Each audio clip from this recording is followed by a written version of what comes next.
Good day, grade 8. And today we are continuing in our figurative language series. And we are going to be looking at examples of exaggeration and understatement.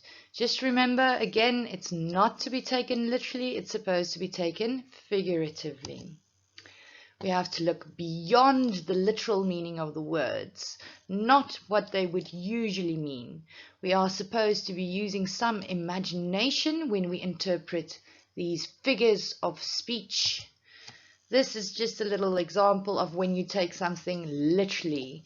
Don't roll your eyes at me, young man. Now, normally if you roll your eyes, that is a sign of disapproval. But in this case, this young spud is taking it literally, and he is literally rolling his eyes. That is not what we should be doing now. We are going to look specifically today at exaggeration. Under that, it's going to fall into hyperbole and an understatement, a euphemism. Now, when we use an hyperbole or an exaggeration, it is normally to add some or other amusing effect. It's supposed to make it funny by using exaggeration.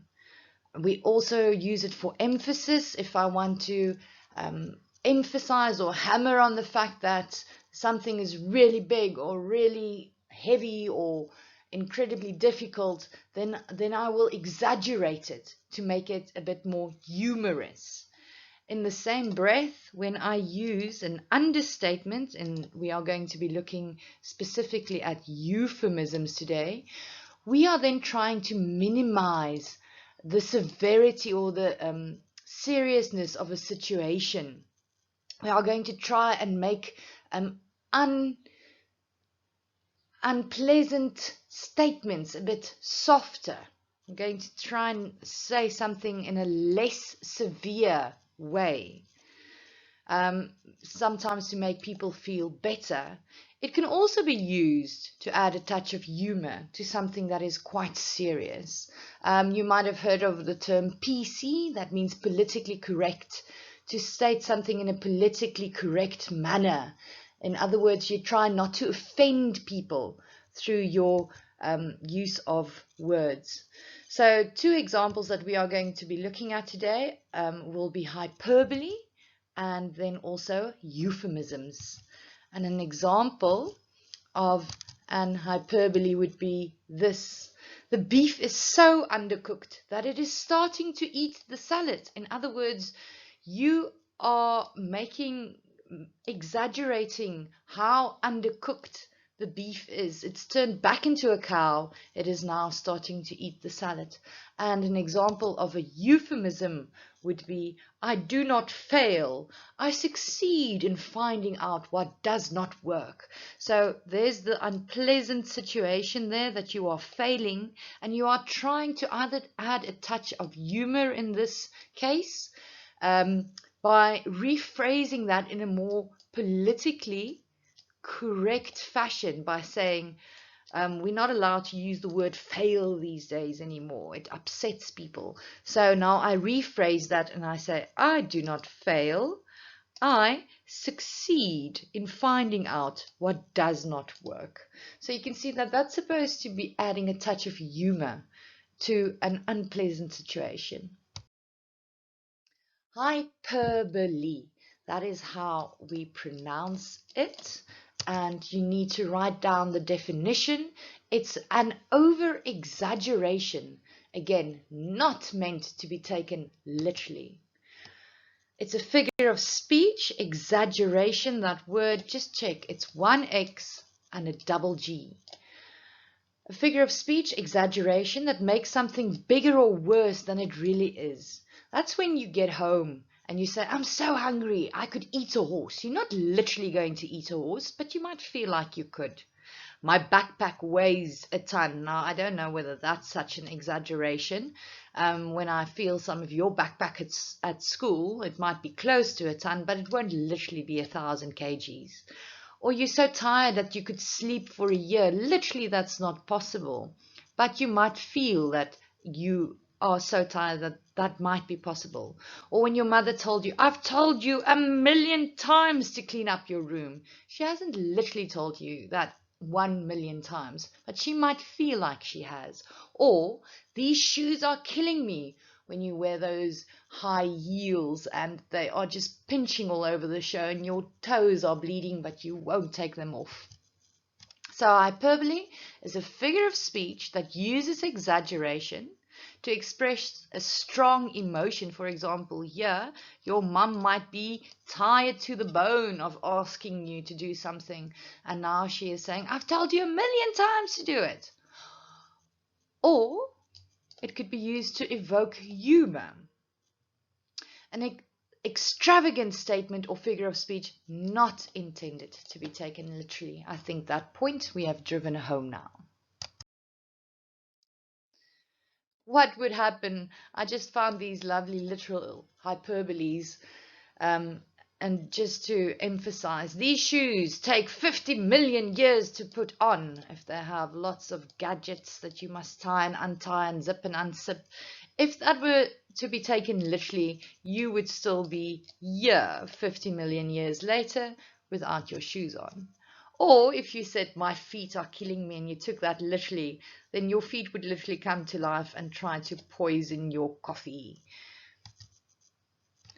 Or if Spider-Man says, yeah, I'm still babysitting these kids, they're driving me up the wall. Now that would be an example of an hyperbole. He's saying they're making you crazy, but as you can see, this is taken literally and he is sitting there in the corner.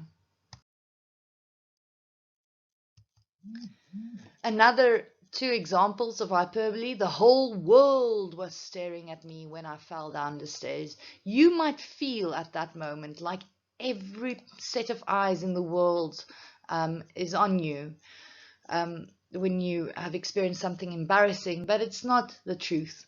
Or you could have knocked me over with a feather when I heard that they were dating. Quite clearly an exaggeration. You can't really knock out a person with a feather. Here's an example of an hyperbole where I use an hyperbole to explain hyperbole. Hyperbole is the greatest, most spectacular thing in the history of the entire world. This is just an example to show how I exaggerate for humorous effect. And then not very tasteful, but something that you might be able to relate to, that you might help you to remember what an hyperbole is. Your mama jokes. Your mama jokes are all examples of hyperbole because it's not literally possible. But your mama is so fat that she left the house in high heels and came back wearing flip-flops. So that is quite clearly not possible, but it's an hyperbole to emphasize the weight of the mama, or to obviously insult in a humorous fashion your, well, let's hope friend. And just to end off with, your mama so fat, I took a picture of her last Christmas and it's still printing. Okay, now please, if you do have data, go for it. Go and Google some your mama jokes, even if it's just so that you can get the idea of an hyperbole. Now we are going to look at euphemisms. Euphemisms is to express an unpleasant or an uncomfortable situation in a bit more of a sensitive or in a kinder manner or in a more tactful manner. To have tact means that you choose your words carefully so as not to offend anyone. Now, politicians love using euphemisms where they try to paint dire or bad situations in a more sensitive way, or where they try to express unpleasant situations in a bit more of a positive, give it a more of a positive spin.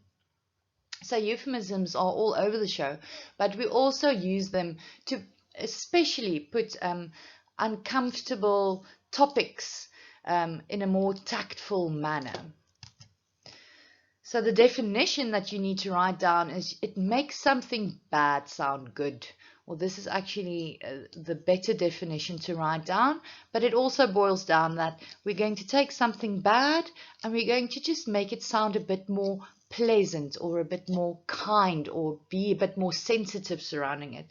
So instead of saying the old man died or he croaked, we rather say he has passed away. That is a softer, more tactful, more sensitive way of putting an unpleasant situation.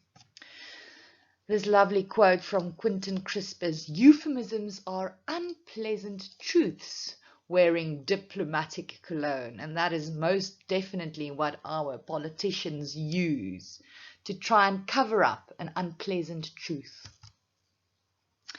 This is an example of euphemism taken literally. This is Ed down the street. Your dog is doing his business on my lawn again.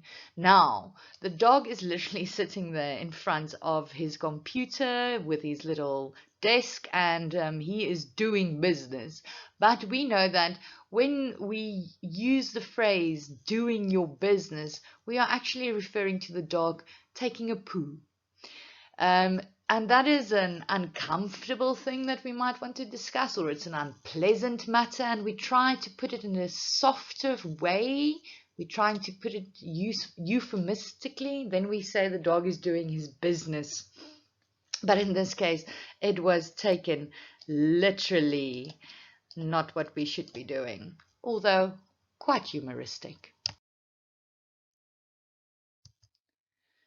So I'm just going to look at 5 examples of unpleasant situation where we might be using euphemisms. When we might be describing negative things about people, then I'm going to say, yeah, I'm afraid Sophie's back on the street again, instead of saying, yeah, she's homeless or she's a vagabond. Or when you tell someone that they lost their job, instead of saying you're fired, I rather say we're going to have to let you go. That's a softer, more euphemistic way of phrasing that.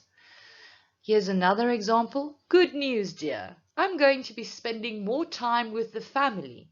After this man just opened a letter that said you are fired, he phrases that a bit more euphemistically to his wife. I'm going to be spending more time with the family. So you can say that is used to create a bit of humor. Especially when we are talking about war. Again, the politicians love using these. Instead of saying, oh, we're going to attack you, they say, no, it's not an attack, it's a military intervention. People don't like the use of war and death. It upsets them, so they try to rephrase it. The fact of the matter is it stays the same action, but it just sounds a bit less harsh. Or talking about death, another uncomfortable topic. Instead of saying, yeah, he croaked, he kicked the bucket, we say he passed on. He's in a better place. He has met his maker. These phrases are all euphemisms.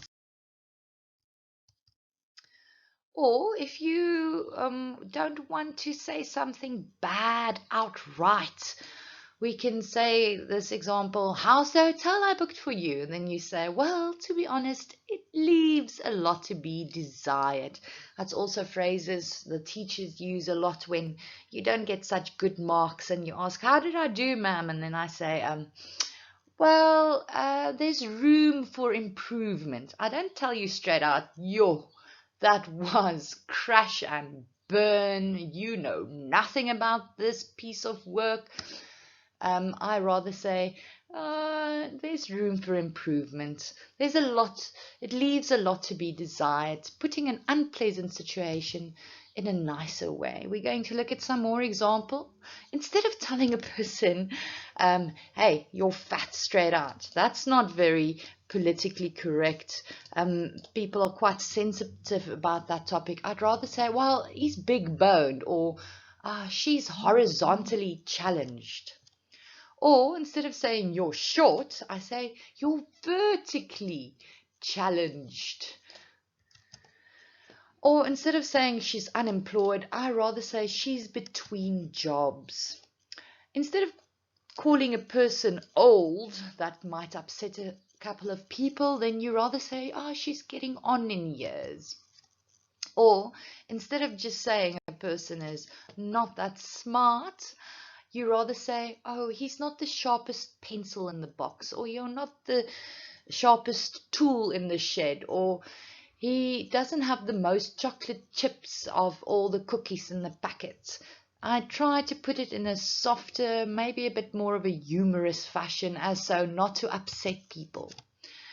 When someone, now I can immediately think of one teacher who doesn't suffer fools gladly. Now, this person can sometimes be pretty unkind when you ask stupid questions. Then rather than saying, oh, she's so rude, you just say, he or she doesn't suffer fools gladly. Or instead of saying a person is homeless, you say they're on the streets. Or if something wasn't good enough, I don't just go out straight and, oh, this sucks, this is horrible, you'll have to redo everything. I can just rather rephrase it and say, it's not quite up to scratch. Maybe you would try to take another look at it so as not to upset you and send you into a dismal black hole. Instead of saying, oh, that was really very bad, I rather say it left a lot to be desired. And instead of saying now, jumping off that bridge without testing how deep the water is was really dumb. It was a really terrible idea. I rather say, well, that was a questionable idea. And just, I'm hoping that you now get the idea of what a euphemism is and that you understand what an hyperbole is. And just before I let you go, here's a funny example of a euphemism. Quite clearly, that car is in distress in the middle of a river. And instead of saying that, I rather say, it looks like it rained a bit last night. So, it looks like it rained a bit last night. That is a euphemistic way of putting that situation. I hope you enjoyed this snippet. We have one more left in our series of figurative language, but that is it for hyperboles and euphemisms.